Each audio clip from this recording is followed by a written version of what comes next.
नमो भगवते वासुदेवाय। ओम नमो भगवते वासुदेवाय। ओम नमो भगवते वासुदेवाय। मुखं करोति वाचालं पंगुं लंघयते गिरिं यत्कृपातमहं वन्दे श्रीगुरुदिनतारिणं परमानन्दमाधवम्। हरे कृष्ण। हरि बोल, जोर से बोलिए एक बार, हरे कृष्णा। यस। तो आज हम इस महाद्वादशी के दिन एकादशी का उपवास का पालन कर रहे हैं और आप में से अधिकतर लोग इस उपवास का पालन कर रहे होंगे। जैसा कि आप जानते हैं, एकादशी के दिन ही भगवान श्री कृष्ण ने इस गीता का उपदेश अर्जुन को कुरुक्षेत्र के युद्ध स्थल में दिया था। आज हम उसी उपदेश को चर्चा कर रहे हैं और उस उपदेश में हमने एक अध्याय पूरा किया है। अब दूसरे अध्याय में हम, जो कि गीता का सार नाम से है, उसमें श्लोक संख्या जो हम कल अनुवाद और श्लोक और अनुवाद पढ़ लिए थे, उसके आगे हम कर रहे हैं। तो आप सभी से निवेदन है, श्लोक संख्या कितना बोलेंगे इसको, 56 जो हमने किया है, उसका श्लोक और अनुवाद हमने किया है, तो उससे आगे हम करने का प्रयास करेंगे। एक बार फिर से श्लोक दोहराएंगे सभी लोग। श्लोक संख्या 56 अध्याय 2 दोहराइए। सभी से निवेदन है, आप में से जितने भक्त लोग बिना कष्ट के, बिना दिक्कत के वीडियो ऑन करके बैठ सकते हैं तो बहुत अच्छा रहेगा, जिससे कि हम आपको देख पाए, मॉनिटर कर पाए, क्या आप अच्छे से श्रवण कर रहे हैं, नहीं कर रहे हैं। श्लोक दोहराएंगे। दुखेषु अनुविघ्न मनाः सुखेषु विगत स्पृहः वीतराग भय क्रोधः स्थितधि मुनिरुच्यते। बहुत अच्छा श्लोक है और मैं आपसे कुछ प्रश्न पूछूंगा तो आप थोड़ा बैकग्राउंड में तैयार रहिएगा। अनुवाद दोहराइए एक बार। जो त्रय तापों के होने पर भी मन में विचलित नहीं होता अथवा सुख में प्रसन्न नहीं होता और जो आसक्ति, भय तथा क्रोध से मुक्त हैं, वह स्थिर मन वाला मुनि कहलाता है। ठीक है, हम थोड़ा रिवीजन कर लेते हैं। स्थिर मन वाला मुनि किसको कहा गया है? जो न तो दुख आने पर अधिक दुखी होता है, न सुख आने पर बहुत अधिक सुखी होता है, और आसक्ति, भय और क्रोध से मुक्त रहता है, उसको स्थिर बुद्धि वाला व्यक्ति कहा गया है। और ये अर्जुन के कुछ प्रश्नों के उत्तर में भगवान श्री कृष्ण बता रहे हैं। अर्जुन का प्रश्न था, स्थित प्रज्ञ किसे कहते हैं? स्थित प्रज्ञ के लक्षण क्या है? आप में से कोई बता सकता है प्रज्ञ शब्द का अर्थ क्या होता है? प्रज्ञ। यस, अंशुमान जी बताइए, प्रज्ञ शब्द का अर्थ क्या है? प्रभु जी हरे कृष्णा। प्रज्ञा का मतलब बुद्धि। बुद्धि, बहुत सही उत्तर दिया है। स्थित बुद्धि, एकदम अविचल बुद्धि। तो अर्जुन ने प्रश्न पूछा, ऐसे अविचल बुद्धि वालों के लक्षण क्या हैं? स्थित प्रज्ञ बुद्धि वालों के लक्षण क्या हैं? तो भगवान श्री कृष्ण उनके प्रश्नों का उत्तर दे रहे हैं। कल हमने श्लोक संख्या 55 पढ़ा था, उसमें भगवान श्री कृष्ण ने अर्जुन के पहले प्रश्न का उत्तर दिया था। वो पहला प्रश्न क्या था? नैना पटेल माता जी, माइक अनम्यूट करके बोलिए। हरे कृष्ण प्रभु जी। भगवान ने पहला प्रश्न अर्जुन को वो किया था कि वो कैसे बोलते हैं, मतलब उसका व्यवहार कैसा है। यस, तो अर्जुन ने जो पहला प्रश्न पूछा था उसका उत्तर भगवान ने दिया। तो अर्जुन ने पहला प्रश्न पूछा था, स्थित प्रज्ञ का भाषा, उसकी भाषा क्या है, अर्थात उसका व्यवहार क्या है। साधारणतया लोगों से वो किस प्रकार का व्यवहार करता है, समाज में कैसा व्यवहार करता है, विचारों के प्रति कैसा व्यवहार करता है, कार्यों के प्रति कैसा व्यवहार करता है। तो उसका उत्तर भगवान ने क्या दिया था? सभी लोग इशारा करके बताइए एक साथ। Welcome and welcome. भूल गए? यस, अनुकूल्यस्य संकल्प प्रतिकूल्यस्य वर्जनम। जो फेवरेबल है कृष्ण भक्ति में विचार, उनका तो स्वागत है, ऐसे कार्यों का स्वागत है। और जो कृष्ण भक्ति में फेवरेबल नहीं है, ऐसे कार्यों का, ऐसे लोगों का, ऐसे विचारों का बाय बाय, इससे कुछ अपने को सरोकार नहीं है। ये हमने समझा था। तो भगवान ने कहा था उत्तर के रूप में, एग्जैक्टली भगवान ने कहा था कि किसी का माइक ऑन है क्या? मुसलमान जी आपका माइक ऑन है। तो भगवान श्री कृष्ण ने उत्तर रूप में कहा था कि मनोधर्म से उत्पन्न होने वाली इंद्रिय तृप्ति के समस्त कामनाओं का परित्याग कर देता हूं। मन से उत्पन्न होती है, शायद ऐसा करूंगा तो खुश हो जाऊंगा, जब शायद ऐसा इंद्रिय तृप्ति करूंगा तो खुश हो जाऊंगा, ये जितनी भी इच्छाएं उसको वो त्यागता है। और इस तरह से विशुद्ध मन किसमें वो खुशी ढूंढता है, कहां पर सेटिस्फेक्शन ढूंढता है? सेल्फ, आत्म में। और इस तरह से वो व्यक्ति दिव्य चेतना में स्थित व्यक्ति कहलाया जाता है, या स्थित प्रज्ञ व्यक्ति कहा जाता है। ठीक है, इसके लिए हमने समझा था कि प्रतिदिन 60,000 विचार आते हैं, मन कभी भी शांत नहीं होता है, उसमें से लगभग 80% नेगेटिव और अनवांटेड विचार होते हैं। ये सब बातें हमने समझी थी। और कृत्रिम साधन से हमें इसको नियंत्रित करने की आवश्यकता नहीं है। विचारों को हम बंद कर सकते हैं क्या? विचारों को स्टॉप लगा सकते हैं, फुल स्टॉप? पॉसिबल नहीं है। तो क्या करना है? इनको मोड़ना है या फिर जोड़ना है कृष्ण भक्ति के साथ, कृष्ण भावनामृत में उनको जोड़ना है। ये हमने कल समझा था। अब हम आगे बढ़ रहे हैं, जो कि आज के श्लोक में, आज का श्लोक है श्लोक संख्या 56।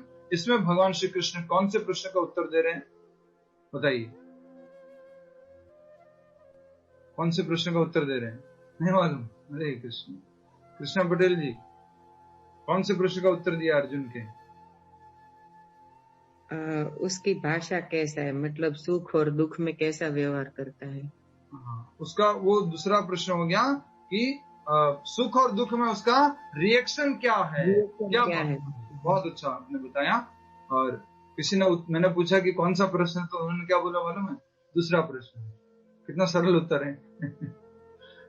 दूसरा प्रश्न तो है, पर प्रश्न क्या था? प्रश्न ये था कि सुख दुख की जब परिस्थिति आती है तो वो कैसे रिएक्ट करता है। कभी दुख आ गया तो उसका कैसे रिएक्शन है, सुख आता है तो उसका कैसे रिएक्शन है। तो हमने क्या पढ़ा उत्तर में?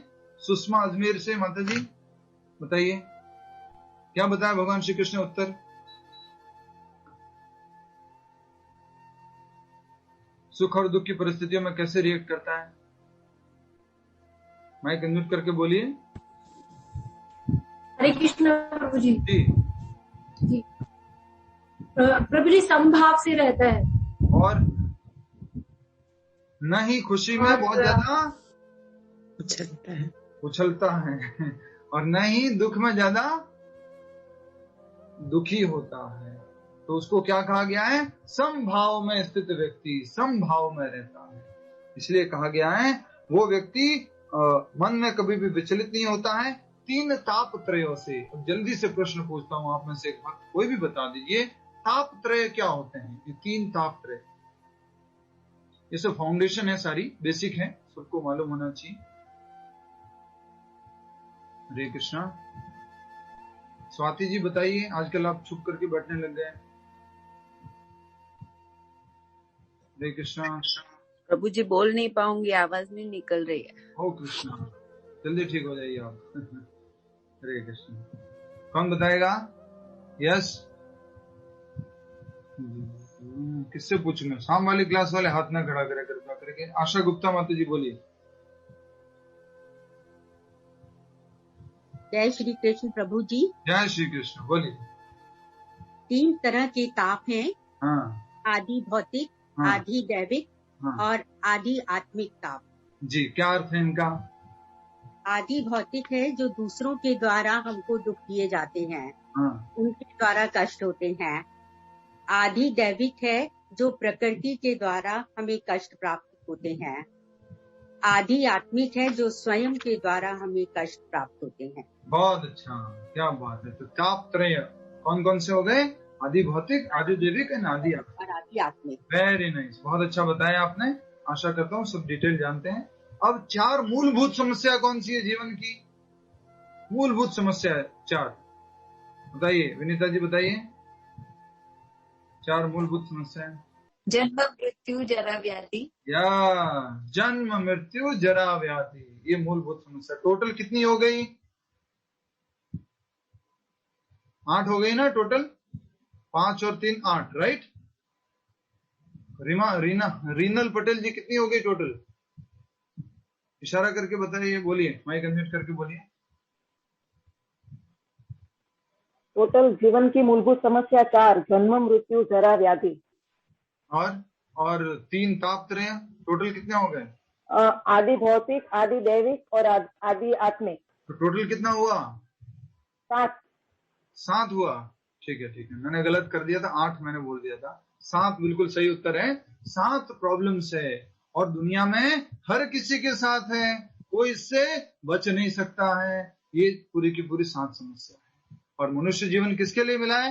इन प्रॉब्लम को सॉल्व करने के लिए मिला है। ठीक है, अब हम आगे पढ़ रहे हैं। थोड़ा सा आपको क्या कहते हैं, खुश कर दे पहले। स्माइल प्लीज, स्टोरी टाइम, हरी बोल। तो शुरू करते हैं कहानी से। जो लोग लेट आएंगे उनको थोड़ा सा वो भी मिलना चाहिए, उनको थोड़ा सा मन में होना भी चाहिए कि हमारी कहानी मिस हो गई, थोड़ा उनको ये भी लगना चाहिए। तो एक बार एक व्यक्ति थे, वो किसी गांव में रहते थे। अच्छा खासा गांव था, कस्बा था, टाउन था, बड़ा था। और वहां पर एक साधु आते हैं और वो व्यक्ति, उनका नाम था आनंद, नाम दे दीजिए। तो आनंद नाम के व्यक्ति जो है उनको बहुत अच्छे से वेलकम करते हैं, बहुत अच्छी सेवा करते हैं। जो संस्कार उनको मिले थे उस संस्कारों के अनुसार उनको खूब अच्छे से सेवा किया, प्रसाद कराया, कुछ लक्ष्मी भी दान दिया। और इस प्रकार से वो साधु जा रहे थे। तो साधु जब जा रहे थे तो क्या बोला? बहुत अच्छा कर रहे हो आनंद, हमेशा तुम ऐसे ही रहो। क्या बोला उन्होंने? हमेशा तुम ऐसे ही खुशी रहो, हमेशा ऐसे ही रहो। तो आनंद ने क्या बोल दिया? स्वामी जी बड़ा आशीर्वाद आपका, धन्यवाद, लेकिन ये भी नहीं रहेगा। क्या बोला उसने? ये सेंटेंस आपको बार बार बोलना पड़ेगा, ये भी नहीं रहेगा। बोला अच्छा ये कैसे बोल रहे हो ऐसे, ये भी नहीं रहेगा। साधु चले गए। 2 साल बाद आए। 2 साल बाद आकर के देखते हैं कि आनंद कहाँ है, आनंद का घर कहाँ गया? इतना अच्छा आनंद का घर था, कहाँ गया? तो आनंद का घर अब नहीं था। आनंद अब बहुत गरीब हो चुका था, उसके जीवन में बहुत ज्यादा परेशानियां आ चुकी थी। अब वो किसी जमींदार के यहाँ नौकरी कर रहा था और वो बहुत दुखी था। जमींदार के यहाँ पर नौकरी कर रहा था जमींदार के यहाँ। मालूम हुआ साधु को, साधु उसके पास पहुंच गए। भले वो गरीब था तो भी उसने अच्छे से साधु का जितना हो सकता था उतना अच्छे से स्वागत किया, आदर सत्कार किया और उसके बाद में भोजन वगैरह कराया। कुछ दक्षिणा जितनी उससे संभव थी वो दक्षिणा दी। फिर साधु जा रहे थे तो साधु ने जाते जाते क्या बोला? ये तो बिल्कुल अच्छा नहीं हुआ तुम्हारे साथ, तुम इतना गरीब हो गए हो, बहुत परेशानी होगी, बहुत कष्ट हो रहा होगा। तो फिर आनंद क्या बोलता है? महात्मा जी क्या नहीं रहेगा? ये भी नहीं रहेगा। महात्मा जी बोलते कैसा आदमी है, मैं तो साधु हूं लेकिन ये तो इतना डिटैच लगता है कि मेरे से बड़ा साधु लग रहा है ये तो। ऐसा करके उनको लगने लग गया। फिर वो चले गए। फिर 1-2 साल बाद वापस आते हैं और जब वापस आते हैं तो देखते हैं कि अभी वो आनंद जो है, आनंद नाम का व्यक्ति अभी बहुत बड़ा जमींदार बन गया है।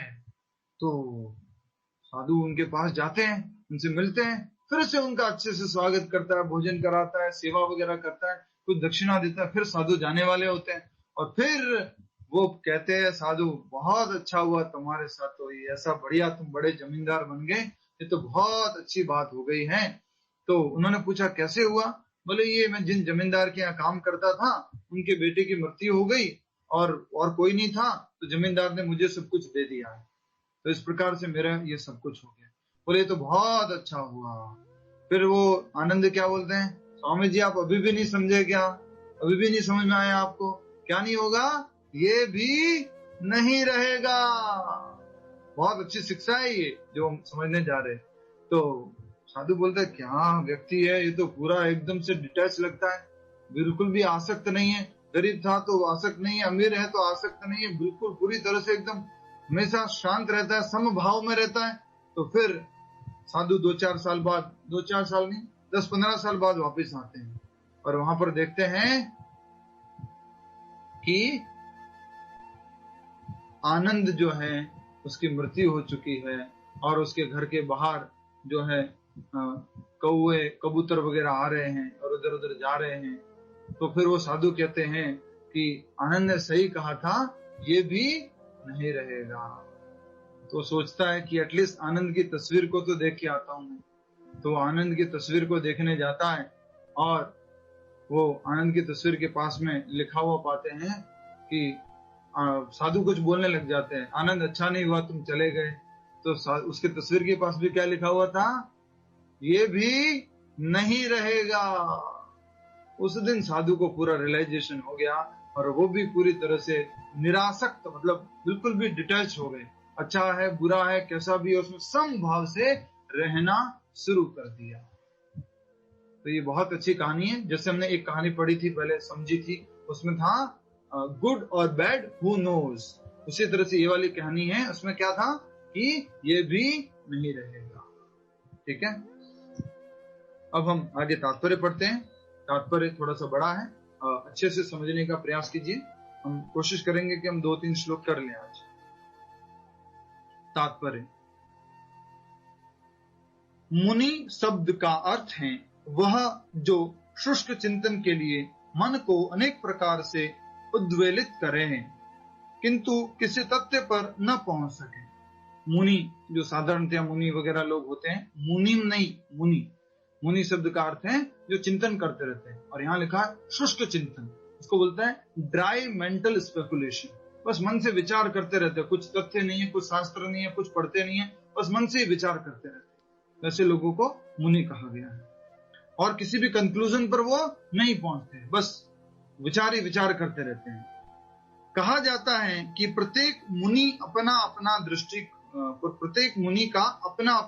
दृष्टिकोण होता है, और जब तक एक मुनि अन्य मुनियों से भिन्न न हो तब तक उसे वास्तविक मुनि नहीं कहा जाता।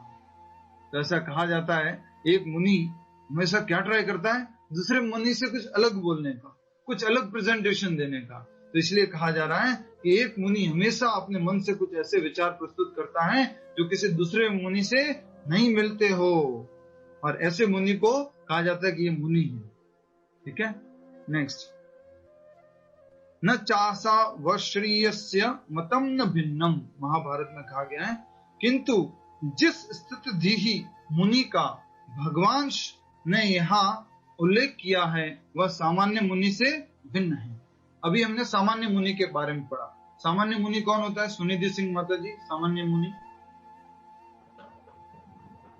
हरे कृष्णा प्रभु जी। हरे कृष्णा। सामान्य मुनि जिनका चिंतन शुष्क होता है, जो किसी भी तथ्य पर नहीं पहुंचते। बहुत अच्छा, बस स्पेकुलेशन करते रहते हैं, चिंतन करते रहते हैं, कुछ शास्त्रों के आधार पर बात नहीं करते हैं, ऐसे को साधारण मुनि कहा गया। पर हमारे आज के श्लोक में एक शब्द आया है, स्थित धी मुनि रुच्यते। हमारे श्लोक में भी मुनि शब्द है। तो ये मुनि कौन है? कहा भी गया है वह स्थिर धीर वाला, मन वाला मुनि कहलाता है। ये मुनि कौन सा है? अभी तो यहाँ पर एक परिभाषा बनाई है, एक कृष्णा ने बताई है। तो ये मुनि कौन सा है कृष्णा पटेल जी? ये मुनि की क्या परिभाषा है? जो श्लोक में बताया उसकी क्या परिभाषा है इस मुनि की? श्लोक से ही उत्तर है पूरा का पूरा।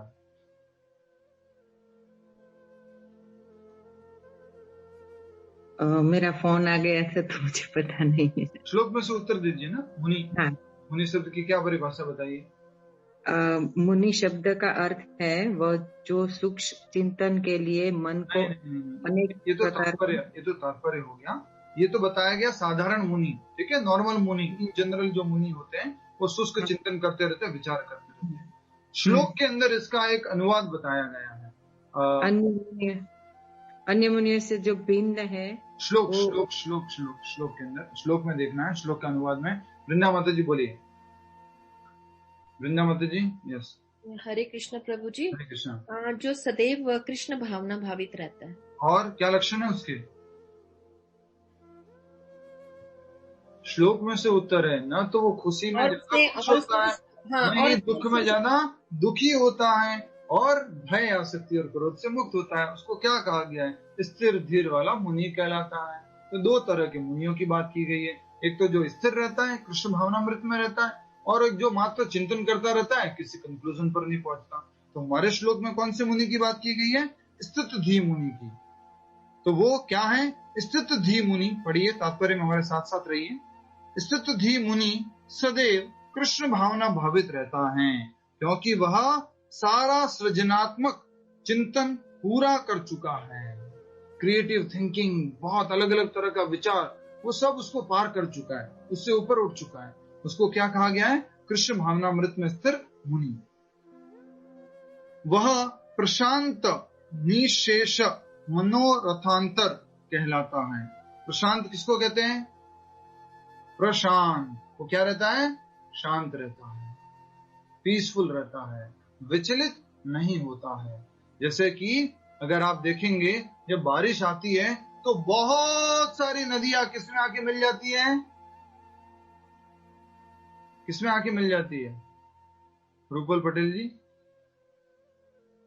सागर में। सागर में आके मिल जाती है। तो क्या सागर में आके मिल जाती है तो सागर ओवरफ्लो हो जाता है? उसमें समा जाती है।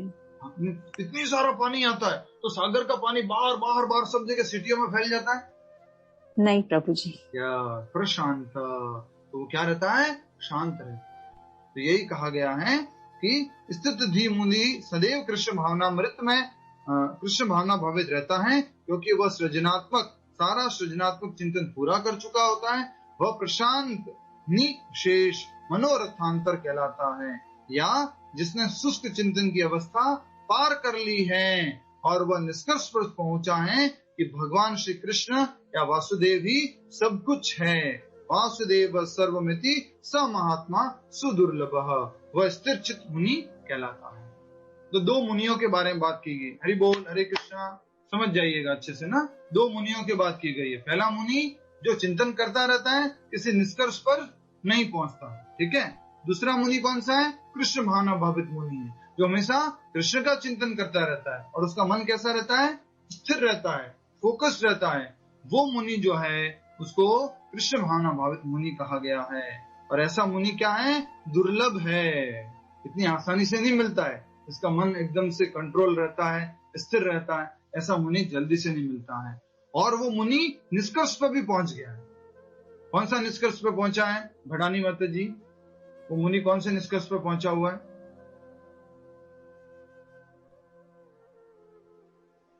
जो हरे कृष्ण प्रभु जी, जो भय आसक्ति से क्रोध से मुक्त है, वो तो उसका परिभाषा हो गया।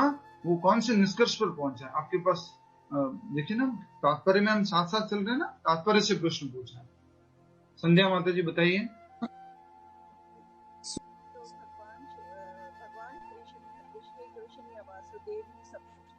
जो ये समझ चुका है, जो इस निष्कर्ष पर पहुंच चुका है कि वासुदेव सर्वमेति, वासुदेव भगवान श्री कृष्ण ही सब कुछ है।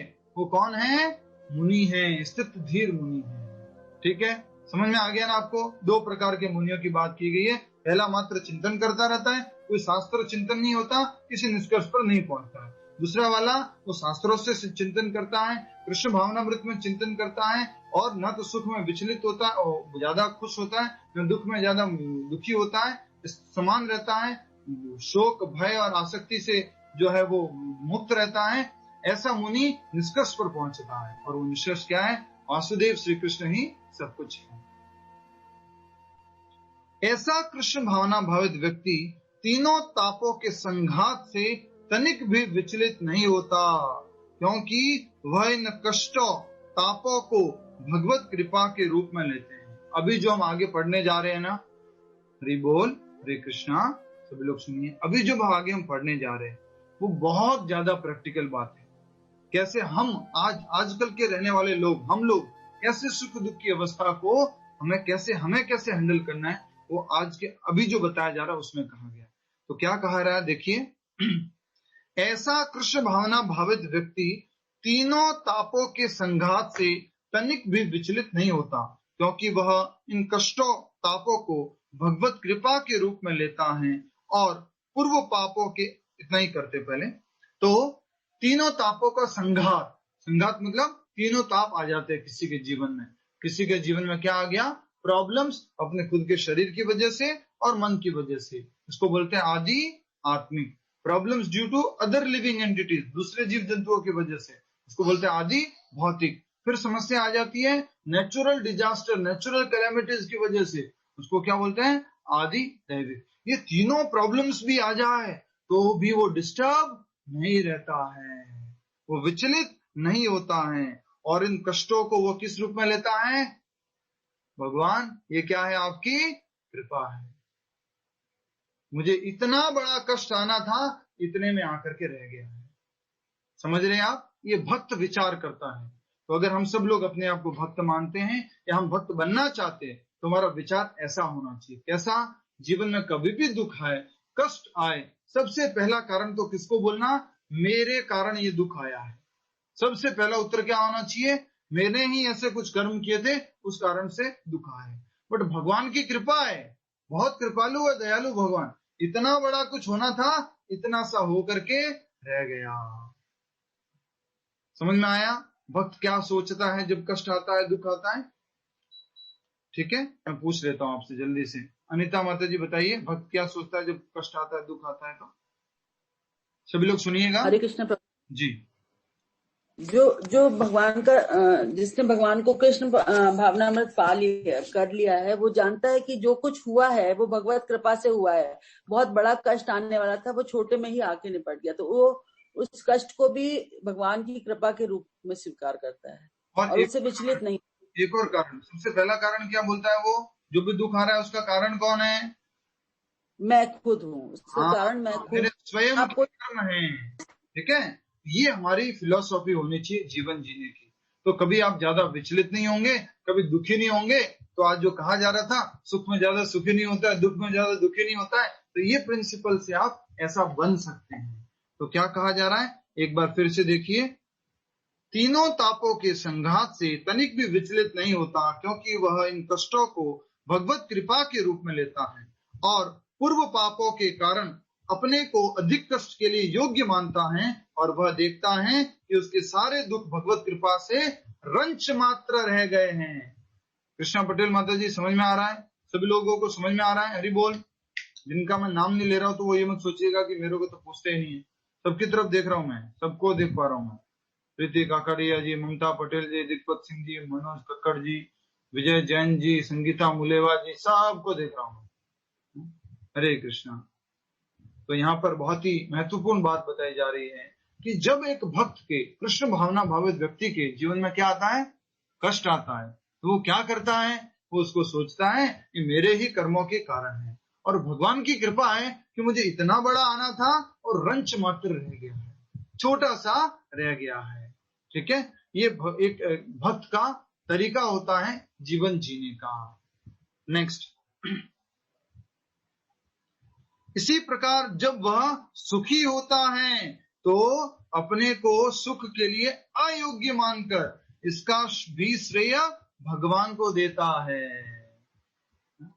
शीतल पटेल जी बताइए, दो प्रिंसिपल सीखे, सुख और दुख के, क्या प्रिंसिपल है? सुख में ज्यादा उछलना नहीं चाहिए और दुख में ज्यादा दुखी नहीं होना चाहिए। ठीक है, तो इसका मैं नहीं, भगवान ने अभी तात्पर्य में हमने क्या पढ़ा वो बताना है। दुख आने पर वो कैसे क्या बोलता है? दुख आने पर ये हमारे लिए ही आया है। अब नहीं सर, गुरुजी आप क्या पूछ रहे हो? ध्यान कहाँ है आपका? कथा यहाँ हो रही है, ध्यान कहाँ है? हरे कृष्ण। पूछते हैं नेक्स्ट कैंडिडेट से, कौन बताएंगे? हरे कृष्णा। पटेल रेखा माता जी बताइए, सुख और दुख में कैसे एक भक्त व्यवहार करता है, कैसे रिएक्ट करता है? दुख हमारे कारण से ही आया है। और हरे कृष्ण प्रभु जी। बोलिए, और बोलिए, पूरा कीजिए इसको। और ये वो भगवान की कृपा से ही आया है। क्या माता जी? हरे कृष्णा। कौन बताएगा? राजेश पोद्दार जी, सही सही बता जी, एकदम प्रॉपर वर्डिंग के साथ में बोलना है। बोलिए। प्रभु जी हरे कृष्णा। हरे कृष्णा। जब भी हमारे जीवन में दुख आता है तो हमें ये सोचना चाहिए कि मेरे को दुख तो ज्यादा आना था, लेकिन प्रभु की कृपा से वो अंश मात्र दुख आया है। और जब भी हमारे किसके कारण आया है? मेरे खुद के कारण आया है। मेरे खुद के कर्मों के कारण मुझे कर्मों के कारण आया है। भगवान की कृपा है कि बड़ा आना था, छोटा सा आया है। ये तो हो गया दुख की बात। अब सुख की बात क्या होती है? सुख भी सेम है। जब मुझे सुख आता है तो मेरे को यह मानना है कि मैं इसके तो अयोग्य नहीं था, फिर भी भगवान ने कृपा करके मुझे इतना सुख प्रदान किया है। अब समझ में आ गया। सुख आता है तो कहते हैं भगवान मैं कहाँ क्वालिफाइड था इतने सुख के लिए, आपकी कृपा है, बहुत बहुत धन्यवाद। और जब दुख आता है तो क्या कहना है? कृष्णा मेरे को इतना दुख आना था पर आपने इतना ही दिया है। मेरा अभी किचन के अंदर पूरा हाथ कट जाता, लेकिन एक छोटा सा अंगुली के ऊपर स्क्रैच आया है, आपकी वजह से ये थोड़ा दुख कम हो गया है। थोड़ा बहुत भक्ति मैंने किया है, उसकी वजह से आपने इतनी बड़ी कृपा की है। ऐसा करके भक्त विचार करता है। मुझे इसके ऊपर कुछ कहना भी है, उससे पहले आगे पढ़ लेते हैं। इसी प्रकार जब वह सुखी होता है तो अपने को सुख के लिए अयोग्य मानकर इसका भी श्रेय भगवान को देता है। वह सोचता है कि भगवत कृपा से ही वह ऐसी सुखद स्थिति में है और श्री भगवान की सेवा और अच्छी तरह से कर सकता है। प्रैक्टिकल है, बहुत प्रैक्टिकल पॉइंट बताया जा रहा है। सुख है, सब कुछ है, पैसा है, धन दौलत सब कुछ दिया भगवान ने, तो उसका क्या करना है? और अच्छे से कृष्ण का सेवा करना है और अच्छे से सेवा में लग जाना है। ठीक है, तो पहले बता देते हैं कुछ। ठीक है, एक बार क्या हुआ कि एक इंजीनियर था, कंस्ट्रक्शन साइट चल रही थी, कंस्ट्रक्शन का काम चल रहा था। हरि बोल, स्माइल प्लीज, एकदम सीरियस मत बैठिए, प्रश्न ही पूछ रहा हूँ। हरे कृष्ण। तो एक बार एक इंजीनियर था, कंस्ट्रक्शन साइट पे काम चल रहा था और वो लगभग 5वें माले पे था, 5th फ्लोर पे था, और नीचे जो है लेबर जो है कुछ काम कर रहे थे। ध्यान से सुनिएगा। तो उस इंजीनियर को लेबर से कुछ ऊपर मंगाना था और लेबर की बिल्कुल भी इच्छा नहीं थी, कि मजदूर की बिल्कुल भी इच्छा नहीं थी अब मैं कुछ उठा करके ऊपर लेके जाऊं, उसकी बिल्कुल इच्छा नहीं हो रही थी। तो वैसे ही वहां पर जो क्या होता है, पावड़ा होता है, उसको पकड़ करके थोड़ा इधर कर रहा है, थोड़ा उधर कर रहा है, थोड़ा घुमा रहा है। इंजीनियर को लग रहा है कि मैं काम कर रहा हूँ, ऐसे करके वो टाइम निकाल रहा है। तो इंजीनियर ऊपर से आवाज देता है, अरे भैया थोड़ा नीचे से 10 ईंट लेके ऊपर आ जाओ, थोड़ा काम है, जल्दी से 10 ईंट लेके आओ। इंजीनियर उसको बोलता है। तो ये मजदूर क्या होता है, उसकी बिल्कुल भी ऊपर जाने की इच्छा नहीं है, तो वो ऐसे ही कुछ सुनाई नहीं दिया ऐसा करके वो अपना काम करने लग जाता है। खुद कुछ ऐसे ऐसे कर रहा है कि कुछ सुनाई नहीं दिया मुझे तो, और वो अपना काम कर रहा है। फिर वो जोर से बोलता है ऊपर से, अरे भैया 10 ईंट लेके ऊपर आओ। उसको ऐसे, इंजीनियर को वो ऐसे लगता है कि वो सुन ही नहीं रहा है मेरी बात, और वो जानबूझ के उसकी बात को नहीं सुनता है। बोले कौन लेके जाएगा ऊपर 10 ईंट, ऐसा करके सोचता है। तो अब क्या करता है इंजीनियर मालूम है? ध्यान से सुनिए, बहुत अच्छी बात है, हमारे जीवन से संबंधित बात है। तो इंजीनियर ऊपर से सबसे पहले क्या करता है, 5 रुपए की नोट फेंकता है। ऊपर से नोट आती है, नीचे हवा में घूमते घूमते घूमते घूमते नीचे आती है, गिरती है उसके पास में, तुरंत उठा करके और जेब में डाल देता है मजदूर। फिर ऊपर से वो 10 रुपए की नोट फेंकता है, नीचे आ रही है, उठाई उसने, जेब में डाल दी। फिर ऊपर से वो 50 रुपए की नोट फेंक रहा है, उठाई उसने, जेब में डाल दी। 100 रुपए की नोट फेंकी, उठाई उसने, जेब में डाल दी। 500 रुपए की नोट फेंकी, उठाई उसने, जेब में डाल दी।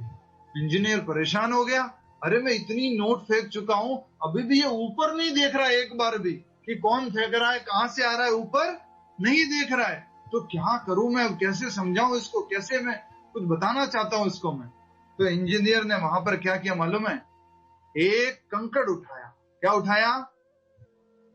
ऊपर से क्या उठाया? कंकड़, और सीधा निशाना करके उसके सीधा सर के ऊपर मार देता है कंकड़, उस मजदूर के जो नीचे था, उसके मजदूर के सिर पे मार देता है। जैसे ही मजदूर के सर पे कंकड़ लगा, मजदूर ने किधर देखा? ऊपर देखा। अरे इंजीनियर साहब, आप कहीं के होंगे इंजीनियर, ऐसे पत्थर क्यों मार रहे हैं मेरे ऊपर, इतना बड़ा पत्थर मार दिया। इतना बड़ा पत्थर कोई मारता है क्या?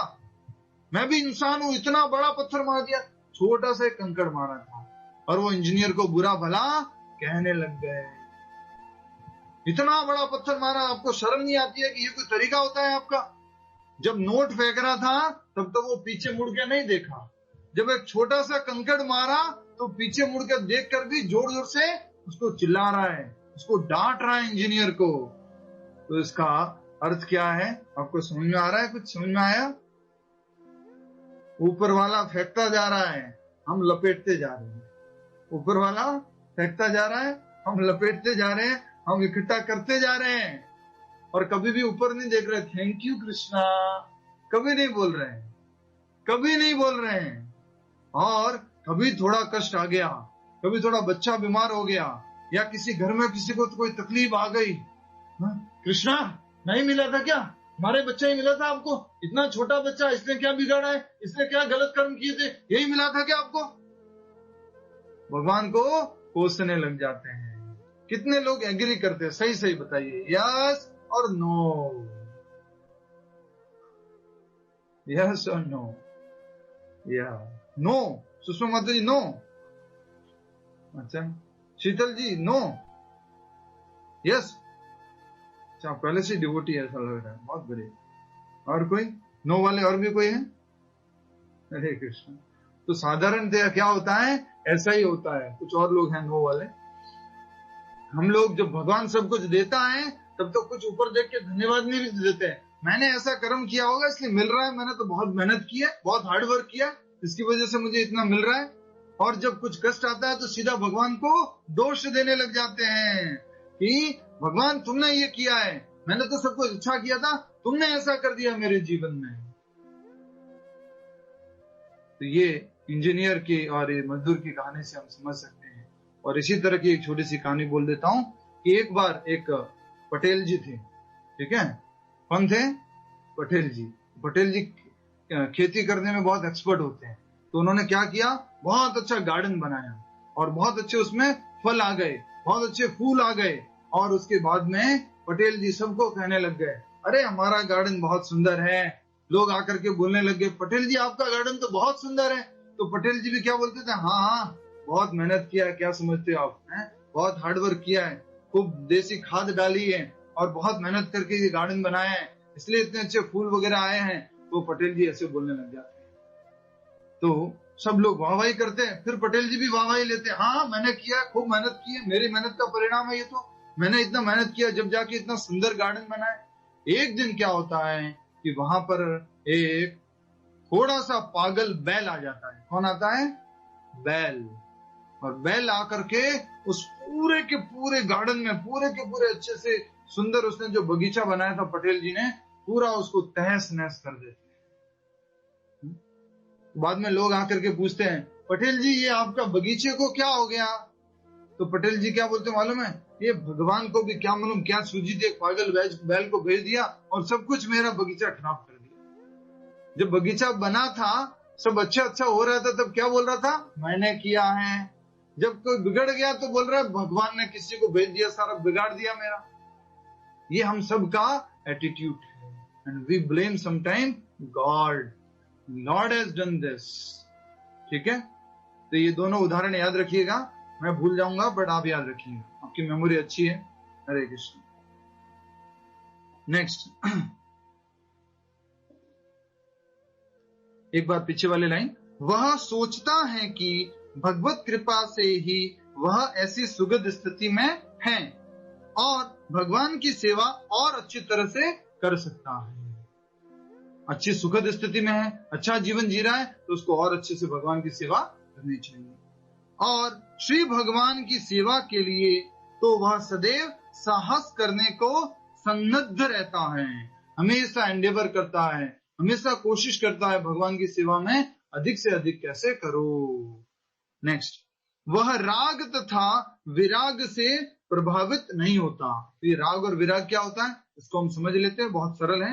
अनुवाद में प्रभुपाद जी बता रहे हैं यहाँ पर, वह राग और विराग से प्रभावित नहीं होता। राग का अर्थ होता है अपनी इंद्रिय तृप्ति के लिए वस्तुओं को ग्रहण करना, और विराग का अर्थ है ऐसी इंद्रिय आसक्ति का अभाव। तो राग का अर्थ क्या है, आसक्ति, अपनी इंद्रिय तृप्तियों की वस्तुओं से आसक्ति। और विराग से अर्थ क्या है गौरदास जी? विराग से क्या अर्थ है?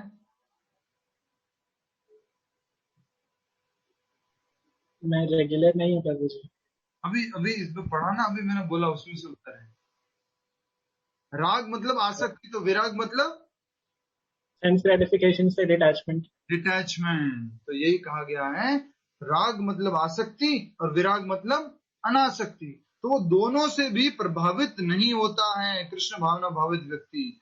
राग और विराग जो है दोनों से प्रभावित नहीं होता है। किंतु, लास्ट लाइन अच्छे से देखिए, किंतु कृष्ण भावना अमृत में स्थिर व्यक्ति में न राग होता है न विराग, क्योंकि उसका पूरा जीवन ही भगवत सेवा में अर्पित रहता है। हाथ कृष्ण की सेवा में, पैर कृष्ण की सेवा में, कान कृष्ण की सेवा में, आंखें कृष्ण की सेवा में, जीवा कृष्ण की सेवा में, शरीर कृष्ण की सेवा में, विचार कृष्ण की सेवा में, मस्तक कृष्ण की सेवा में, सब कुछ कृष्ण की सेवा में है। इसलिए उसको राग और विराग से कुछ मतलब नहीं है, आसक्ति और अनासक्ति से उसको कुछ मतलब नहीं है। यही श्लोक में भी बोला गया है, सुख आता है तो बहुत ज्यादा खुश नहीं होता है और दुख आता है तो बहुत ज्यादा दुखी नहीं होता है, समभाव रहता है। फलतः सारे प्रयास असफल रहने पर भी वह क्रुद्ध नहीं होता। क्या बोला था? भय, आसक्ति और क्रोध से मुक्त रहता है। मान लीजिए उसने मेहनत किया, कार्य किया और सफलता नहीं मिली, तो वो क्या नहीं होता है? क्रोधित नहीं होता है, गुस्सा नहीं करता है। चाहे विजय हो या न हो, कृष्ण भावना भावित व्यक्ति अपने संकल्प का पक्का होता है। एक बार इशारा करके बताइए, कृष्ण भावना भावित व्यक्ति अपने संकल्प का क्या होता है? पक्का होता है। सभी लोग हरि बोल, इशारा कीजिए सभी लोग, सो जाओगे नहीं तो। अपने विचार का, अपने संकल्प का पक्का होता है, दृढ़ होता है कि मुझे कृष्ण भावनामृत का अभ्यास करना है, हर एक कार्य को कृष्ण भावनामृत से जोड़ना है। ठीक है, तो ये था सुख दुख राग द्वेष की स्थिति में विचलित नहीं होता है। अर्जुन के दूसरे प्रश्न का पहला उत्तर। दूसरा उत्तर अगले श्लोक में 57 नंबर के श्लोक में, तो भी हम इसको पढ़ लेते हैं। श्लोक संख्या 57, 57 नंबर का श्लोक। सभी से निवेदन है, दोहराएंगे। सभी को वो वाली स्टोरी याद है? एक घर में आग लग जाती है तो पिताजी रोने लग जाते हैं, माताजी रोने लग जाते हैं, फिर भाई आकर कहता है ये घर तो बिक गया है, तो वो फिर जो है वापिस, अच्छा बिक गया क्या, ओके ठीक है। फिर दूसरा भाई आके बोलता है बिक तो गया है लेकिन इसका पैसा नहीं आया है अभी तक, फिर जोर जोर से रोने लग जाते हैं। याद आ रहा है ना आपको? आसक्ति और अनासक्ति। जैसे ही बोला कि बिक गया है तो अनासक्ति, दूसरों का अच्छा ठीक है कोई बात नहीं, जल गया कोई बात नहीं। और जब जल रहा था पहली बार तो वो घर जल रहा है, घर जल रहा है, घर जल रहा है, उसकी माँ रो रही है बहुत जोर जोर से, पिताजी भी रो रहे हैं। बेटा आकर के बोले पापा क्यों रो रहे हो? बोले घर जल रहा है, तुम बोल रहे हो कि रो क्यों रहे हो? बोले ये तो घर तो सेल हो चुका है, रोने की जरूरत नहीं है। तो सब लोग शांत हो जाए, अच्छा बिक गया, सेल हो गया, ठीक है। 1 मिनट पहले वो रो रहे थे, 1 मिनट बाद वो रोना बंद कर दिया। फिर उनका भाई आता है, बोले क्या हुआ, घर जल रहा है, तुम ऐसे चुपचाप बैठे हो? अरे भैया आपने सेल तो कर दिया। अरे भाई सेल तो कर दिया था लेकिन पेमेंट नहीं आई है, अब कौन लेगा जले हुए घर को? फिर से वो लोग क्या करने लग जाते हैं? रोने लग जाते हैं। आसक्ति अनासक्ति फिर से आसक्ति। ठीक है, तो हमें इन सब में समभाव रहने के लिए भगवान निर्देश दे रहे हैं। श्लोक संख्या 57 दोहराएंगे, थोड़ा सा डिफिकल्ट है, कोशिश कीजिए। यह सर्वत्र, ये जो नीचे वर्ड टू वर्ड मीनिंग लिखा ना, इससे आप श्लोक को पढ़ लीजिए। यह सर्वत्र अनभिस्नेह तत्प्राप्य शुभाशुभम नाभिनिंदन्ति न द्वेष्टि तस्य प्रज्ञा प्रतिष्ठिता। एक बार और, यह सर्वत्र अनभिस्नेहस्तात् तत्र प्राप्य शुभाशुभम नाभिनिंदन्ति न द्वेष्टि न तस्य प्रज्ञा प्रतिष्ठिता। आशीष जी बताइए, ये कौन सी सीरीज चल रही है? प्रज्ञा। प्रज्ञा का अर्थ क्या होता है? बुद्धि। स्थिर बुद्धि कैसे, उसकी सीरीज चल रही है। और सुख दुख में व्यक्ति स्थिर कैसे रहता है, उसका दूसरा उत्तर दे रहे भगवान श्री कृष्ण। श्लोक संख्या आपके 57 में सेकंड आंसर है। अनुवाद दोहराइए सभी लोग, रिपीट कीजिए लाउडली सभी लोग। इस भौतिक जगत में जो व्यक्ति न तो शुभ की प्राप्ति से हर्षित होता है और न अशुभ के प्राप्त होने पर उससे घृणा करता है, वह पूर्ण ज्ञान में स्थिर होता है। माता जी, देवांशी माता जी दोहराइए, आप दोहरा नहीं रहे, रिपीट करना है, बोलना है। भगवान की वाणी है ना, रिपीट करेंगे तो हमारा जीवन शुद्ध होता रहेगा। एक बार फिर से बोल रहा हूं, सेम का सेम है जिससे 56 नंबर का श्लोक था, दोहराएंगे। इस भौतिक जगत में जो व्यक्ति न तो शुभ की प्राप्ति से हर्षित होता है और न अशुभ के प्राप्त होने पर उससे घृणा करता है, वह पूर्ण ज्ञान में स्थिर होता है। ठीक है, कौन बताएगा आप में से क्या श्लोक में बताया गया है? दीप बनानी जी बताइए, क्या बताया गया श्लोक में? हरे कृष्ण प्रभु जी, दंडवत प्रणाम। इस भौतिक जगत में जो व्यक्ति न तो शुभ की प्राप्ति से हर्षित होता है और न अशुभ के प्राप्त होने पर उससे घृणा करता है, वह पूर्ण ज्ञान में स्थिर होता है। आपकी भाषा में बोलिए, क्या मतलब है इसका? मतलब जो आगे बताए वही प्रभु जी के, जो सुख में ज्यादा नहीं तो खुश हो जाता है, मतलब मुझे सुख आया और नहीं वो अशुभ, मतलब जो दुख आते हैं वहाँ ये श्लोक में उसे अशुभ बताया गया है। मतलब ये वर्ड ये यूज किया गया है कि उसे घृणा करता है, मतलब उसे नफरत करता है। वो पूर्ण ज्ञान वाला रहता है, मतलब उसे पूर्ण ज्ञान है कि भाई ये भगवान ने भेजा है तो वो सही है सब। हरि बोल, क्या बात है, आपका वॉल्यूम एकदम बढ़िया था, स्ट्रॉन्ग। हरे कृष्ण, बहुत अच्छा। तो देखिए, शुभ और अशुभ को हम अच्छे से समझ सकते हैं। सभी लोग सुनिएगा, सभी लोग पार्टिसिपेट किया कीजिए, सभी से निवेदन है। पहले कुछ लोग अच्छे से पार्टिसिपेट करते थे, अब धीरे धीरे कमजोर हो चुके हैं। तो शुभ और अशुभ के बारे में बताया जा रहा है। तो जैसे पोस्टमैन होता है, डाकिया होता है, आजकल तो देखने को नहीं मिलता है, व्हाट्सएप डाकिया बहुत कुछ कर लेता है आजकल। तो पहले पोस्टमैन होता था, और पोस्टमैन क्या लेके आता था? संदेश लेके आता था। वो संदेश या तो क्या होता था, शुभ होता था या अशुभ होता था, कि आपकी नौकरी लग गई है, आपका सिलेक्शन हो गया है, गवर्नमेंट ऑफ इंडिया ने आपको बुलाया है सम्मानित करने के लिए, आप आ सकते हैं। तो हम बहुत खुश हो जाते हैं, हाँ शुभ संदेश आया है। और फिर कभी कोई अशुभ संदेश आ गया कि आपके घर पे वहां पर बाढ़ आ गई थी गांव में, और आपके जो है दादाजी की मृत्यु हो चुकी है, तो आपको जल्दी से घर बुला रहे हैं आपका पिताजी। तो कभी क्या संदेश आया? शुभ, और कभी क्या संदेश आया? अशुभ। तो इसको हमें समझने की जरूरत है। शुभ संदेश पर आने पर ज्यादा बहुत खुश नहीं होता है, नहीं, अशुभ संदेश पर आने पर ज्यादा उसे घृणा करता है। राजेश पुदार जी, जो डाकिया न्यूज लेके आता है, ठीक है, जब वो शुभ समाचार लेके आता है तो उसको बहुत धन्यवाद करना चाहिए। थैंक यू डाकिया, वेरी नाइस, आ जाओ, तुम्हें पार्टी देता हूँ, तुमने क्या संदेश लेके आए हो, हरि बोल, आज तो पार्टी करेंगे शाम को, चलो। और जब दुख आया तो डाकिया को ऐसे, हे डाकिया, आज के बाद तू मुझे मुंह मत दिखाना, इतना बुरा संदेश तुमने सुनाया है मुझे, अशुभ संदेश सुनाया है, आज के बाद तो चेहरा मत दिखाना। क्या ये सही है? प्रभु जी, जब तक भौतिक जगत में रहेंगे तब तक तो ऐसा ही होता रहेगा। जब कृष्ण भावना भावित होंगे तब ये पूरा चेंज हो जाएगा सिनेरियो। तो डाकिए से आप उसको अच्छा खुश करो या उससे घृणा करो, कुछ मतलब है क्या? वो तो क्या है? संदेश है। शुभ या अशुभ जो भी आ रहा है आपके जीवन में, वो अपने कर्मों का ही संदेश है कि कुछ पहले कुछ कर्म किया था, अब ये देख लो आपका संदेश आज गया है शुभ का। पहले कुछ बुरे कर्म किए थे, उसका संदेश आ गया अशुभ का। तो वहां अशुभ से घृणा नहीं करता है और शुभ से ज्यादा खुश नहीं होता है, वह पूर्ण ज्ञान में स्थिर कहलाता है। तो अगेन बुद्धि वाली बात आ गई है, वो पूर्ण बुद्धि में रहता है, अच्छी बुद्धि में स्थित रहता है और पूर्ण ज्ञान में फिक्स रहता है। वही बात चल रही है, स्थित प्रज्ञ, बार बार यही शब्द आएगा, स्थिर बुद्धि, स्थिर ज्ञान, स्थित प्रज्ञ, वही शब्द बताए गए। तो तात्पर्य पढ़ लेते हैं जल्दी से। भौतिक जगत में सदा ही कुछ न कुछ उथल पुथल होती रहती है, उसका परिणाम अच्छा हो चाहे बुरा। कोई बता सकता है अभी लेटेस्ट उथल पुथल क्या चल रही है? लेटेस्ट उथल पुथल क्या चल रही है? माइक म्यूट कर दिया वापस आपने।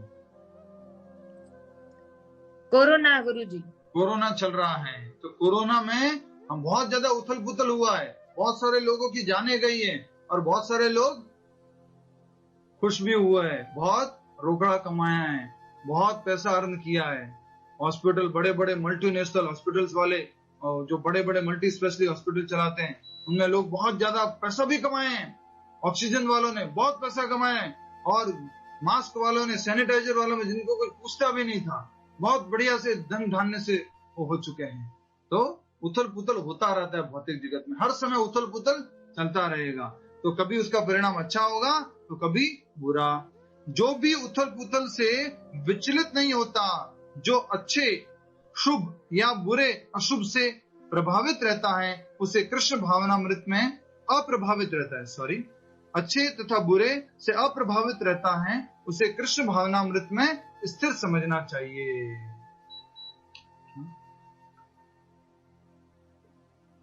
एक बार बुद्ध जो है जा रहे थे कहीं से, तो भगवान बुद्ध को वो जाते थे और गंगा नदी में स्नान वगैरह करते थे, स्नान करके शुद्ध होते थे। तो सभी लोग जो बाहर से जो लोग आते थे ना, वो गंगा नदी में स्नान करके खूब खुश होते थे। हाँ, गंगा में स्नान हो गया, सारे खूब पाप धुल गए। बुद्ध जाते थे, स्नान करते थे, आ जाते थे।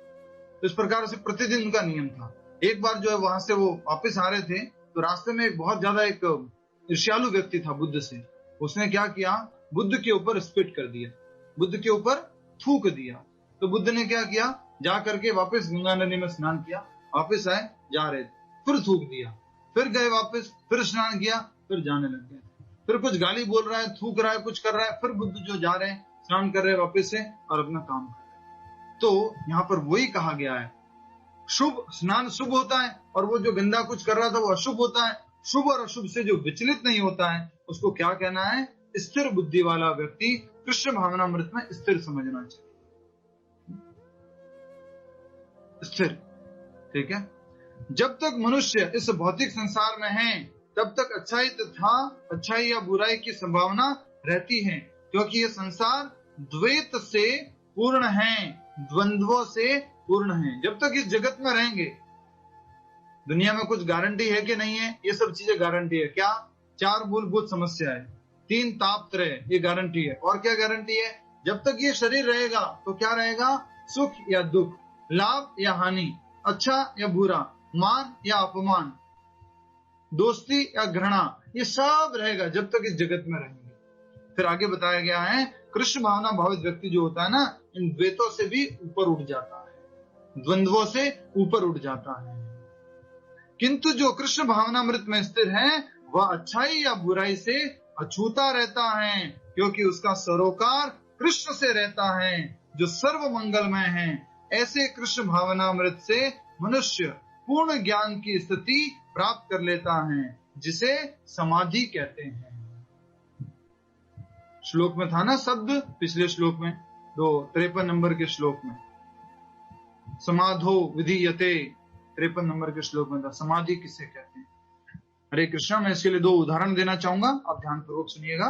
किंतु जो कृष्ण भावनामृत में स्थिर है, वह अच्छाई या बुराई से अछूता रहता है, क्योंकि उसका सरोकार श्री कृष्ण से रहता है। और जो सर्व मंगलमय है, भगवान श्री कृष्ण क्या है, सर्व मंगलमय।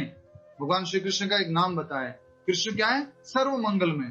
तो एक कृष्ण भावना भावित व्यक्ति है, हमेशा वो कृष्ण के संपर्क में रहता है, अच्छा या बुरा कुछ भी हो उससे विचलित नहीं होता है। और ऐसे कृष्ण भावनामृत से मनुष्य पूर्ण ज्ञान की स्थिति प्राप्त कर लेता है, जिसे समाधि कहते हैं। हमेशा वो कृष्ण भावनामृत में स्थित रहता है, भगवान कृष्ण से अपना चिंतन लगा के रहता है, वो कभी भी विचलित नहीं होता है। आपको इनमें से उदाहरण बता सकता है ऐसे व्यक्ति का, जो सुख आया, दुख आया, अच्छा हुआ, बुरा हुआ, परिस्थिति अच्छी नहीं थी, उनमें विचलित नहीं हुआ? किसी को उदाहरण याद आ रहा है? हरे कृष्णा। एस भूषण शर्मा जी, क्या उदाहरण है? वो सर था जिसके लड़के के पास घोड़े थे। हाँ, नहीं, प्रैक्टिकल, वो तो कहानी हमने समझने का प्रयास किया था, रियल लाइफ में एग्जाम्पल कौन बता रहे हैं? हरे कृष्णा। वृंदा माता जी बोलिए जल्दी से। प्रभु जी ऐसे तो बहुत संत हैं, लेकिन मीराबाई मुझे ध्यान मीराबाई जी का आ रहा है। बहुत अच्छा, मीराबाई, बहुत अच्छा उदाहरण। उनको जहर दिया गया, सांप गले में डाल दिया गया, तो भी उन्होंने सब कुछ को, कृष्ण भावनामृत में थे, वो कृष्ण में स्थिर थे, मन कृष्ण में स्थिर था। कौन सा सीरीज चल रहा है हमारा? स्थित प्रज्ञ। तो उनका बुद्धि, उनका मन कृष्ण में स्थिर था, इसलिए कुछ भी उनको दिया उन्होंने स्वीकार कर लिया। और भगवान की कृपा हुई कि सब कुछ, सांप भी हार में परिवर्तित हो गया, जहर भी अमृत बन गया। मीराबाई के जीवन की कहानी बहुत अच्छा उदाहरण दे रहे हैं अंकिता जी। प्रहलाद, भक्त छोटा सा प्रहलाद बालक, उनको पागल हाथी के सामने छोड़ दिया, सांपों के रूम में डाल दिया, पहाड़ से फेंक दिया, ये सब देखा जा रहा है। और वो कैसे रहे? अविचल रहे, एक जैसे रहे, और हमेशा भगवान का नाम जप करते रहे। और कोई उदाहरण? हरिदास ठाकुर। हरिदास ठाकुर का नाम सुना होगा आपने। उनका जन्म हुआ था मुस्लिम परिवार में, और वो हरे कृष्ण महामंत्र जप करते थे चैतन्य महाप्रभु के संपर्क में आने से। तो उनको बाजार में 22 मार्केट प्लेस पर कोड़ों से मारा गया था, तो भी वो अविचल रहे थे हरे कृष्ण महामंत्र जप करने से।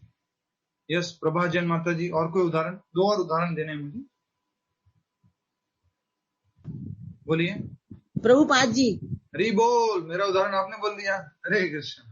श्रीला प्रभुपाद जी। जी नेक्स्ट। यस, कृष्णा पटेल जी।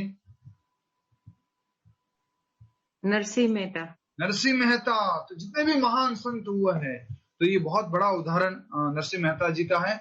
और अभी करंट लेटेस्ट उदाहरण है श्रील प्रभुपाद जी का। श्रील प्रभुपाद जी कब गए थे भारत से बाहर? जब उनकी उम्र 70 वर्ष की थी। कहां पे गए थे? कौन से फ्लाइट से गए थे? नहीं, फ्लाइट से नहीं गए थे। किससे गए थे? मालवाहक जहाज से गए थे। पैसेंजर वाहन नहीं, मालवाहक जहाज। अच्छा, वो मालवाहक जहाज था। कितने रुपए लेके गए होंगे? बहुत सारे रुपए लेके गए होंगे ना। मात्र 40 रुपए। कितने? 40 रुपए। उस टाइम अमेरिका के $2 होंगे। और रास्ते में क्या हुआ? सी सिकनेस, वॉमिटिंग, डायरिया, सब प्रॉब्लम उसे प्रभुपाद जी को। लेकिन प्रभुपाद जी क्या रहे? अविचल, दृढ़।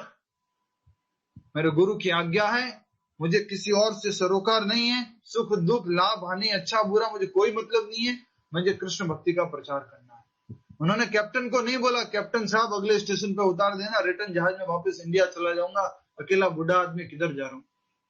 वो कंपनी की मालकिन जो थी, सिंधिया कंपनी की जो मालकिन थी, सुमति मोरारजी, उसने प्रभुपाद जी को बोला था। क्या बोला था मालूम है? आप मेरे पिताजी की उम्र के हैं, आप क्यों जा रहे हैं? वहां ठंडा प्रदेश है, मृत्यु हो जाएगी आपकी, मत जाइए वहां पर। ऐसा करके वो प्रभुपाद जी से बोली थी। तो भी प्रभुपाद जी वहां पर जाते हैं। इसको बोलते हैं स्थित प्रज्ञ, डिटरमाइंड, फोकस्ड, कृष्ण भावनामृत के लिए, अपने लिए नहीं, कृष्ण भावनामृत के लिए। ये प्रभुपाद जी का उदाहरण। इसी तरह से जीसस क्राइस्ट का उदाहरण है। इसी तरह से हमारे और भी भक्तों का उदाहरण अलग अलग आते हैं। मैं आशा करता हूं आपको पॉइंट समझ में आ गया है कि जब व्यक्ति जो कृष्ण भावनामृत में स्थित हो जाता है, उसे विचलित नहीं होता है, ऊपर नीचे नहीं होता है। ठीक है, यही 2 श्लोक के माध्यम से भगवान श्री कृष्ण ने अर्जुन के दूसरे प्रश्न का उत्तर दिया कि सुख और दुख में एक कृष्ण भावना भावित व्यक्ति, स्थित प्रज्ञ व्यक्ति कैसा रिएक्शन देता है। तो सुख दुख में ज्यादा न तो खुश होता है सुख में, न दुख में ज्यादा दुखी होता है, क्रोध भय और आसक्ति से मुक्त रहता है, शुभ और अशुभ की अवस्थाओं में भी समभाव रहता है, और वो पूर्ण ज्ञान में स्थित रहता है। ऐसे व्यक्ति को स्थित प्रज्ञ कहा जाता है। ऐसे व्यक्ति को स्थिर बुद्धि वाला कहा जाता है। और इस बुद्धि में रहने वाले व्यक्ति को और क्या कहा गया है? वो किसमें स्थित है? समाधि में स्थित है। किसमें स्थित है? समाधि में। ठीक है, अभी हम सब लोग समाधि में जाते हैं। ठीक है, अपनी अपनी माला ले लीजिए, टॉप मोस्ट कार्य कर लेते हैं, हरे कृष्ण महामंत्र का चैंटिंग। हमें विचलित नहीं होना है चैंटिंग से। Always ready to chant, determine, I will chant every day. Today is Ekadashi, I will chant 16 mala, 25 mala, 30 mala. आप में से बहुत सारे लोगों ने किया है और हमारे को मैसेज भी आ गया। तो आप सभी के लिए अनाउंसमेंट है, आज रात को 7:30 बजे से 10:30 बजे तक स्पेशल चैंटिंग का सेशन रहेगा। 3 घंटे लगातार बिना रुके नॉन स्टॉप जप रहेगा। आप में से एक व्यक्ति को मौका भी मिलेगा, और इस प्रकार से आप अपनी 16 माला या जितना भी आप कर रहे हैं उतना पूरा कर पाए। एकादशी का आज विशेष जो फल होता है वो आज मिलेगा। भक्ति में आगे बढ़ने का एक बार करते हैं 1000 गुना फायदा होता है। 1 time you do 1000 time extra benefit. ठीक है, सभी लोग अपनी अपनी माला ले लीजिए, फिर हम लोग आप में से एक व्यक्ति को बोलेंगे जाप करने के लिए, वो लीड करेंगे। प्रभु जी। हाँ, रेखा माता जी 1 मिनट होल्ड कीजिए, रेखा माता जी होल्ड कीजिए, दूसरे माता जी बोल रहे हैं। हमें सुख दुख में ज्यादा रिएक्ट नहीं करना चाहिए। सम दुखा सुखा क्षमी संतुष्टा सततम योगी यथात्मा दृढ़ निश्चय हो करके सुख दुख में विचलित नहीं होना। हमें सुख में दुख में रिएक्ट नहीं करना। बहुत अच्छा, क्या बात है, हरि बोल। नेक्स्ट, और कोई नेक्स्ट बोल रहे थे, कोई माता जी बोलिए। यही था प्रभु जी, यही था, सुख और दुख में विचलित नहीं होना है। बहुत अच्छा, नेक्स्ट। हरे कृष्ण प्रभु जी। यस रूपल जी, फिर उसके बाद में अंशुमान जी। दुख का कारण खुद को मान के भगवान ने दिया गया, भगवान की कृपा से आया है ऐसे स्वीकार करना चाहिए, और सुख का भगवान की कृपा से आया है, भगवत कृपा मान के स्वीकार करना चाहिए। कैसे कृपा मानेंगे उसको, दुख है ये तो। खुद को मतलब खुद के कर्मों से ही आया है, और भगवत कृपा मान के, भगवत कृपा से इतना आना था वो इतना छोटा, हाँ अल्प हो गया है। रंच मात्र प्रभुपाद जी उपयोग करते हैं, शब्दों को थोड़ा समझने का प्रयास करें कि, और ये डेली लाइफ में हमें उपयोग करना है। उदाहरण बहुत सारे, कहानियां बहुत सारी है, कभी समय मिलेगा तो और कहेंगे। आपका प्रैक्टिकल पॉइंट हो गया कि अगर कोई दुख आता है जीवन में तो उसका कारण अपने आप को मानना है, और अगर जो भी दुख आया है उसको भी हमें ये कहना है कि भगवान आपकी कृपा है जिससे कि वो छोटा हो गया, अल्प हो गया। हाँ, नेक्स्ट। हरे कृष्णा प्रभु जी। हरे कृष्ण प्रभु जी, आपने जो स्टोरी सुनाई आज आनंद की और साधु की, उसका जो मोरल निकला वो ये था कि nothing is permanent in the material world, और हमें सुख दुख में बिना विचलित हुए कृष्ण भावनामृत में स्थित प्रज्ञ रहना चाहिए। बहुत अच्छा, तो सुख दुख में बिना विचलित हुए, क्योंकि यहाँ पर कोई भी परमानेंट नहीं है, न तो सुख परमानेंट है न दुख परमानेंट है। एक बार इशारा कीजिए, हरि बोल सभी लोग। वो चला गया है तो बोलिए, वो चला गया है, बोलिए, थोड़ा शर्माना नहीं है।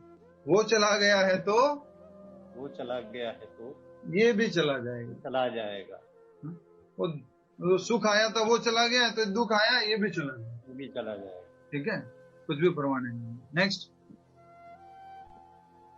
बहुत सारे पॉइंट्स है, बोलिए एक एक करके जल्दी से, फिर हम आगे अगला कार्यक्रम। हरे कृष्ण प्रभु जी। हरे कृष्ण। जो कृष्ण भावित व्यक्ति होता है वो सदैव भगवान की सेवा के लिए हमेशा तैयार रहता है, और कुछ न कुछ नया करने की सोचता है भी, मैं कैसे भगवान के लिए कुछ और नया करूं। बहुत अच्छा, तो जो कृष्ण भावना भावित में स्थित व्यक्ति है वो हमेशा भगवान की सेवा के लिए तैयार रहता है, और हमेशा सेवा में कुछ नया अच्छे से कुछ भगवान की सेवा करना चाहिए। Next Prabhu ji. We need to put ourselves in a postman's role. हमें चाहे दुख आए या सुख आए सम रहने का प्रयास करना चाहिए। यस, हमें सुख और दुख में सम रहने का प्रयास करना। बहुत अच्छा, नेक्स्ट। हरे कृष्ण प्रभु जी। हरे कृष्ण। ये कृष्ण भावना भावित व्यक्ति है वो जो भौतिक उथल पुथल से विचलित नहीं होता है, सुख दुख में सम रहता है। तो हमें सम रहना है, भौतिक उथल से विचलित नहीं होना। बहुत सारे लोग बोल रहे हैं कि कोरोना में इतने सारे जवान लोग मारे गए, ये सब हो गया, ये सब उनकी तो अकाल मृत्यु हुई है, समय से पहले चले गए। नहीं, सब प्री डिसाइडेड। ठीक है, कर्मों के कारण जिसको जितना साल जीना था उतना साल जिया और वो चला। नेक्स्ट। मुनि दो प्रकार के होते हैं, जो अच्छे मुनि, जो मुनि इधर उधर की बातें करते और जिसका कोई प्रमाण नहीं है उनकी नहीं सुननी चाहिए, और जो कृष्ण भावना के साथ जो मुनि है उसको हमें फॉलो करना चाहिए। जो कृष्ण भावनामृत में मुनि हैं, अर्थात जो कि शास्त्रों से बात करते हैं, शास्त्रों का चिंतन करते हैं और निष्कर्ष भी निकालते हैं कि वासुदेव कृष्ण ही भगवान है, हमें उनकी सेवा करनी चाहिए। और उनका मन क्या रहता है? ऐसे मुनियों का मन स्थिर रहता है, सुख दुख में विचलित नहीं होता, और क्रोध और आसक्ति और भय से मुक्त होता है। बहुत अच्छा, नेक्स्ट। हरे कृष्ण प्रभु जी। हरे कृष्ण प्रभु जी, आपने जो स्टोरी सुनाई इंजीनियर और मजदूर वाली, उससे ये हमें शिक्षा मिलती है कि भगवान के नोट रूपी सुख को और कंकड़ रूपी दुख को दोनों को हमें समान भाव से लेना चाहिए और हमें हर पल भगवान का स्मरण करके उनके प्रति अपना आभार व्यक्त करना चाहिए, क्योंकि श्री कृष्ण ही सर्व मंगलमय है। बहुत अच्छा, क्या बात है माता जी। ये डिस्कशन में बहुत अच्छा रहता है, प्रैक्टिकल पॉइंट डिस्कस करते तो सारी बातें कवर भी हो जाती। बहुत अच्छा। तो इंजीनियर वाली स्टोरी से हमने समझा कि हमेशा भगवान को धन्यवाद देना चाहिए। जो कुछ भी जो इंजीनियर वाली कहानी से समझा, नोट आ रही थी वो सुख था, कंकड़ आया वो दुख था। कंकड़ आता है तो ऊपर देखते हैं, लेकिन जब सुख होता है तब भी ऊपर देखना है। अर्थात क्या है, दुख में सुमिरन सब कोई करे, दुख में करे न सुख में करे न कोई, जो सुख में सुमिरन करे तो दुख का है कोई। हर समय सुमिरन करना है। सुख आ रहा है तो बोले मैंने किया मैंने किया मैंने किया, दुख आ रहा है तो तूने किया सुना। एक हिंदी भी गाना है ना, दुख में सुख में सब साथी, दुख में न कोई, ऐसा गाना भी है। एक गाना है इस तरह से, सुख के सब साथी दुख में न कोई, मेरे राम तेरा नाम एक साचा तू जान कोई। अब मालूम है आप लोगों को, प्रैक्टिस करना है। गाना तो सब मालूम है ना, सुख में सुख के सब साथी, दुख में न कोई। और आगे क्या था? एक दिन मिट जाएगा माटी के मोल, जग में रह जाएंगे प्यारे तेरे बोल। सब कुछ उस वाले गाने में आगे क्या था? राम का नाम एक साचा, बाकी सब झूठा है। सब साथी दुख में न कोई, मेरे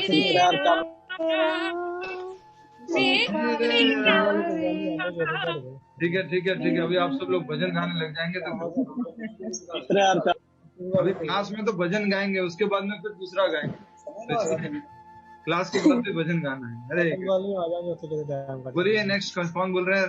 रवेश अग्रवाल जी, आपकी बातें आ रही है, आप कुछ कहना चाहते हैं? तो बड़ा घाटे में 2 साल हो गए चीज को जमा कराया। 2 साल पहले जमा कराए। रवेश अग्रवाल जी, रवेश अग्रवाल जी, हरे कृष्णा। रवेश अग्रवाल जी वो अपने राम में बिजी हो गए। बोलिए। हरे कृष्ण प्रभु। हरे कृष्णा। हमें राग द्वेष छोड़ के विराग अपनाना चाहिए। राग द्वेष छोड़ करके विराग अपनाना चाहिए।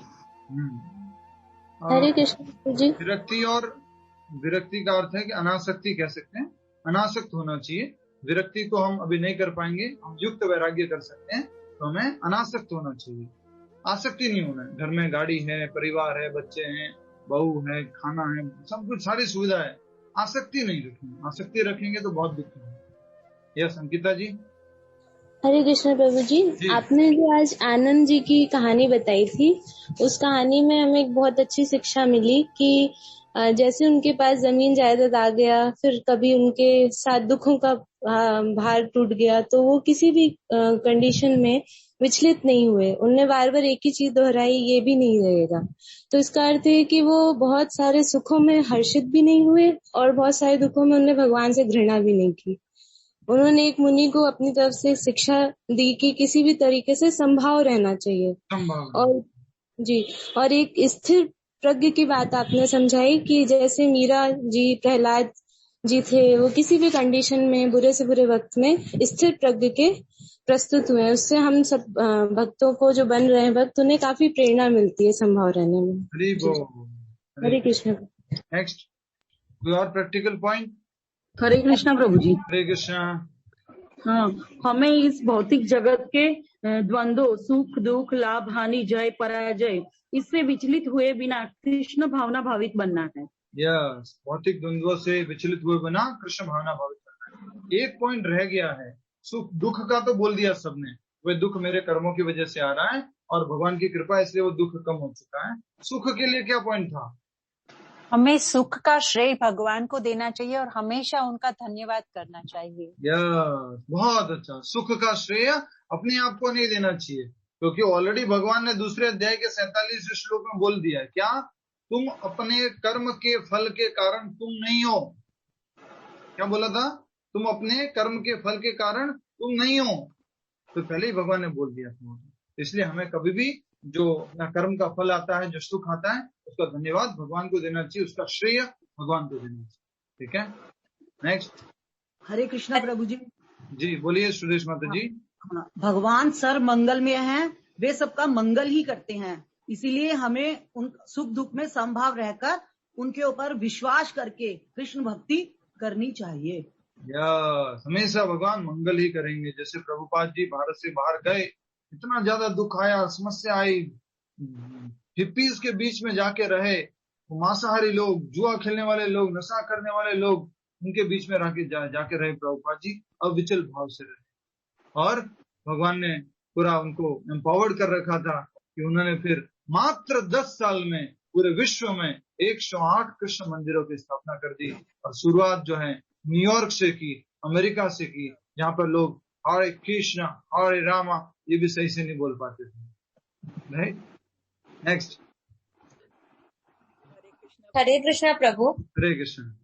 चाहे सुख आए चाहे दुख आए, इन दोनों कंडीशंस में ही हमारी साधना और सेवा अफेक्ट नहीं होनी चाहिए। और जब हम कंपटीशनल सिचुएशन में हो तो हमें सेवा ज्यादा से ज्यादा और साधना भी इम्प्रूव करने की कोशिश करनी चाहिए।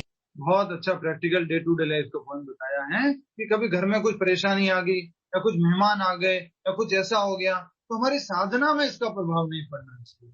हमारी 16 माला, हमारा गीता का पाठ, हमारा गीता का अध्ययन श्रवण वो होना ही चाहिए।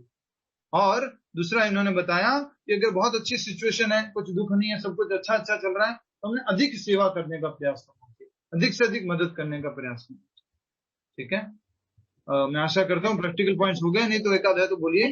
प्रभु जी। हरे कृष्णा। जब भी हमें दुख आए तो सबसे पहले हमें अपने आप को हो गया। हरे कृष्णा प्रभु जी। कारण मानना है और उसको कम हो जाता है तो उसको भगवान को धन्यवाद देना। नेक्स्ट। हरे कृष्णा प्रभु जी।